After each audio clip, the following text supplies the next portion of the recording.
အားလုံးမင်္ဂလာပါကျွန်တော်ဒီဇိုင်နာဆိုင်ဖြစ်ပါတယ်ဒီနေ့မှာပေါ့နော်ဒါလေးပြန်ဒါနတင်ပေးမယ်ပေါ့နော်ဒါလေးကပါလဲဆိုလို့ရှိရင်ရေလိုင်းပုံစံအထက်ထပ်ပေါ့နော်တစ်ဆက်တည်း collar design လေးဖြစ်ပါတယ်ခန္ဓာကိုယ်နဲ့ပေါ့နော်သူကတစ်ဆက်တည်းပေါ့နော်ဆက်ကြောင်းလုံးဝမပါဘူးပေါ့နော်ဒါကြောင့်မို့ပေါ့နော်ဆိုတော့တစ်ဆက်တည်း collar လို့ပြောတာပေါ့နော်ဒီလိုမျိုးရေလိုင်းပုံအထက်ထပ်ကလေးတွေကိုရောဘယ်လိုမျိုးလေးပတ်တန်ယူသွားမလဲဆိုတာကိုဒီကနေ့မှာပေါ့နော်တင်ပေးသွားမှာဖြစ်ပါတယ်ဒါဆိုရင်ဆက်ရဲဗီဒီယိုလေးကိုသွားလိုက်ကြအောင်ပါအရင်ဆုံးပေါ့နော်ကိုအသုံးပြုတဲ့အခြေခံပတ်တန်ရဲ့အရှိစံကိုခုလိုလေးအပိတ်ကလေးကူပေးထားမှာဖြစ်ပါတယ်ဒီရဲ့ပေါ့နော်ဆိုတော့အခြေခံပတ်တန်လေးကဆရာရဲ့ဝေါ်ထဲမှာပညာဒါနသင်ပေးဖို့အတွက်ပေါ့နော်သင်ပေးထားတာရှိပါတယ်ဝင်ကြည့်ပေးလို့ရပါတယ်ကဲဒါဆိုရင်ပေါ့နော်ဆိုတော့အနောက်ချမ်းကိုရင်ဆုံးသွားပါမယ်အနောက်ချမ်းရဲ့ပေါ့နော်ဆိုတော့ကမွေးလေပင်ကနေပခုံးဆောင်တိုင်းပေါ့နော်ဆိုတော့က2 cm ဖြစ်ပါတယ်လက်မနဲ့ဆိုရင်တော့6 cm ဝင်ချင်းရွှေ့ပြီးတော့အခုလိုလေး level ပေါက်ကလေးဖောက်ထားမှာဖြစ်ပါတယ်ပြီးလို့ရှိရင်တော့ပေါ့နော်ဆိုတော့အဲ့ဒီရဲ့ level ဖောက်လိုက်တဲ့ပမာဏလေးကိုတိုင်းထားမှာဖြစ်ပါတယ်ဆိုဒီမှာတိုင်းလိုက်တာတော့ပေါ့နော်8.5 cm လက်မနဲ့ဆိုရင်တော့3လက်မနဲ့4 cm ဝင်ချင်းရှိပါတယ်ပြီးလို့ရှိရင်တော့ဒါလေးကိုဆရာကတ်ကြီးလေးနဲ့ခိုက်ထုတ်လိုက်မယ်နော်ပြီးလို့ရှိရင်တော့ပေါ့နော်ဆရာတို့ကဒီအနောက်ချမ်းမှာ level ဖောက်လိုမျိုးပဲပေါ့နော်အရှိချမ်းမှာလည်းပေါ့နော်ဒီမှာဆိုရင်အနောက်ချမ်းပခုံးဆောင်လေးကိုအခုလိုမျိုးလေးလာတင်ပြီးတော့ပေါ့နော်အရှိချမ်းလေးမှာ level ပေါက်ကလေးအခုလိုလေးလာမှတ်ပေးထားမှာဖြစ်ပါတယ်ဟိုဘက်ဒီဘက်မှတ်ပေးထားမှာပေါ့နော်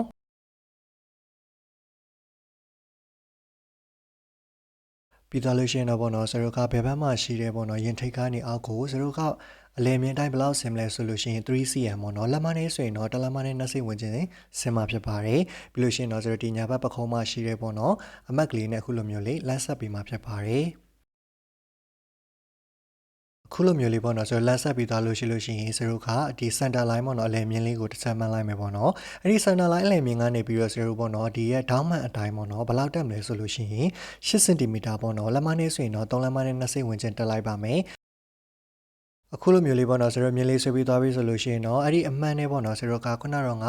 အဲ့ဒီရဲ့ level mark လေးနဲ့ကိုအခုလိုမျိုးလေးဆက်လိုက်မှာဖြစ်ပါတယ်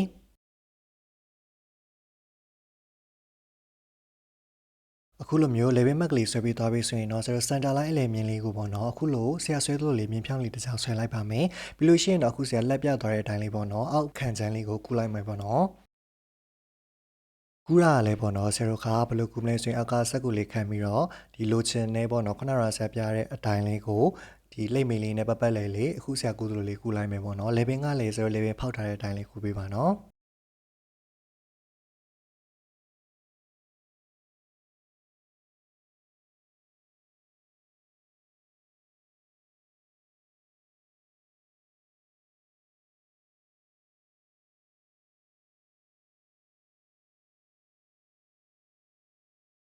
ဒါဆိုရင်မော့နော်ဆရာတို့ကူးလိုက်တယ်ဆိုရင်အခုလိုပုံစံလေးရပါမယ်ဒါဆိုရင်မော့နော်ဆရာတို့ဒီ level ကနေပြီးတော့အပေါ်ကို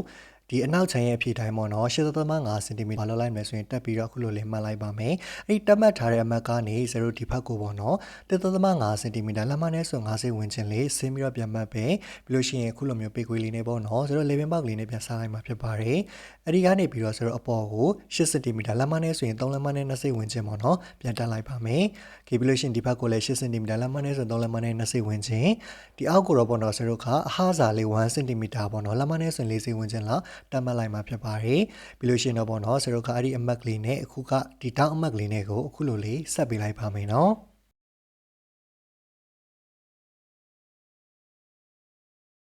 ပြီးလို့ရှိရင်တော့ဆရာတို့ collar ပုံလေးပေါ်လာအောင်လို့ပေရန်ပေခွေးကိုအသုံးပြုပြီးတော့ပုံပေါ်လိုက်မှာဖြစ်ပါတယ်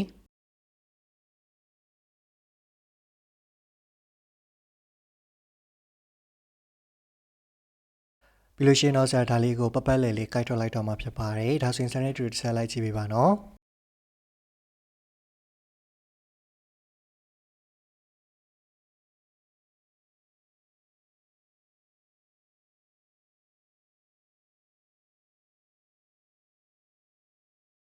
ဒါဆိုရင်တော့ပေါ့နော်ဆရာတို့အခန်းချမ်းကကော်လာလေးရပါပြီဒါလေးကိုဆရာပုံတစ်ချက်ဖော်ပြပေးပါမယ်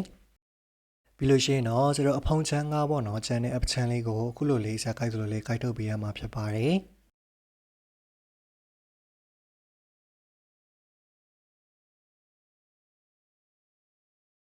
ကဲရီမပေါ့နော်ကိုအနေနဲ့ရေမုံချမ်းလေးကိုစားခြင်းနဲ့ဆိုရင်အခုဆရာပြထားတဲ့အတိုင်းလေးပေါ့နော်ပေတံလေးနဲ့ဆွဲလိုက်ပါဆွဲပြီးတော့ကျတော့ကတ်ကြီးလေးနဲ့ကိုက်ထုတ်ပေးလို့လည်းရပါတယ်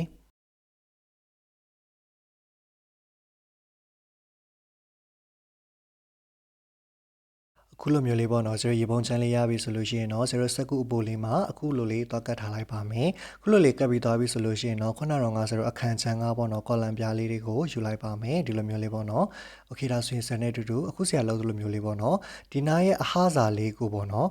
ဘယ်လောက်ယူမလဲဆိုလို့ရှိရင်1 cm လောက်ဟာပြီးတော့ယူထားလိုက်ပါမယ်เนาะယူပြီးတော့ပေါ့နော်အဲ့ဒီပတ်လည်လေးကိုဆရာဘာလို့လိုက်မလဲဆိုလို့ရှိရင် soft pin တမမွင့်ကွာတော့ပေါ့နော်ခဲတန်ရှင်ခဲတန်နဲ့ပေါ့နော်အခုလိုလေးကူလိုက်ပါเนาะ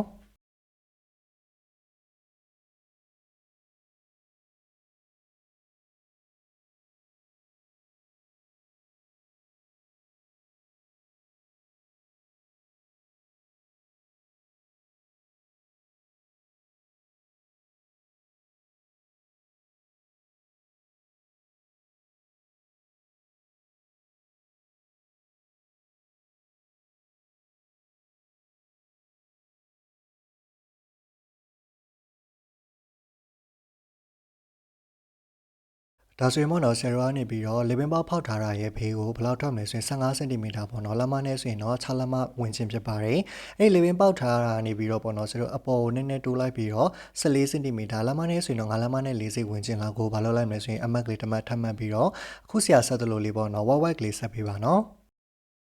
အဲ့လိုမျိုးလေးဆက်ပြီးသွားပြီဆိုလို့ရှိရင်တော့ပေါ့နော်ကဒီကအဖုံးချမ်းရှိရယ်နော်အဖုံးချမ်းအမက်ကလေးနဲ့ကိုအခုလိုမျိုးလေးပေါ့နော်ပြဝိုက်ကလေးဘာလို့လိုက်မလဲဆိုရင်ကိုလိုချင်တဲ့ပုံစံလေးအတိုင်းပေါ့နော်ဆက်ပေးပါနော်ဆရာတော့ဒီပုံစံလေးဆက်ထားပါတယ်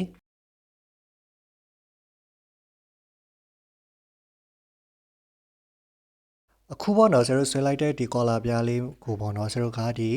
မူရင်းပတ်တန်ချမ်းမှာရှိနေတဲ့အပိုင်းလေးတွေကိုဘာလို့လိုက်မလဲဆိုရင်လိမ့်မိန်လေးနဲ့ဘာလို့ထားမလဲဆိုရင် copy ကူးထားမယ်ပေါ့နော်ပြီးရင်အဲ့ဒီရဲ့မူရင်းပတ်တန်လေးကိုဖြုတ်လိုက်မယ်ပေါ့နော်ဖြုတ်ပြီးတော့ဆရာဘာလို့လိုက်မလဲဆိုရင်ဒါလေးကိုကတ်ချီလေးနဲ့ကိုက်ထုတ်လိုက်ပါမယ်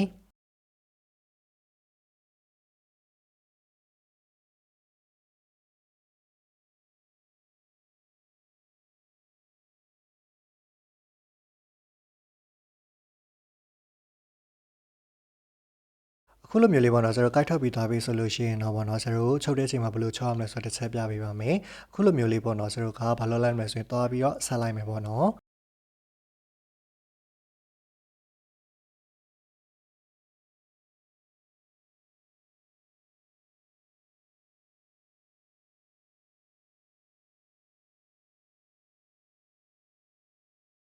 ခေတာဆိုရင်ပေါ့နော်လိုချင်တဲ့ပေါ့နော်ရေလိုင်းပုံကော်လာပုံစံလေးကိုလိုချင်တဲ့ပုံစံလေးရအောင်လို့ပေါ့နော်ဒီကနေပြီးတော့ပုံဖော်ပါမယ်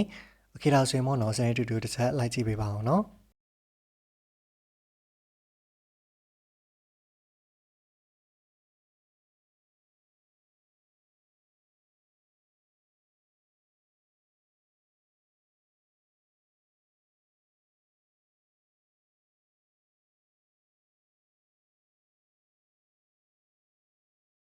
โอเคပါဒါဆိုရင်ပေါ့နော်ဆရာဒီနေ့သင်ပေးခြင်းနဲ့ရေလိုင်းပုံအထက်တစ်ဆက်တဲ့ကော်လာလေးကိုပေါ့နော်အားလုံးပဲရကြလိမ့်မယ်လို့ဆရာအနေနဲ့မျှော်လင့်ပါတယ်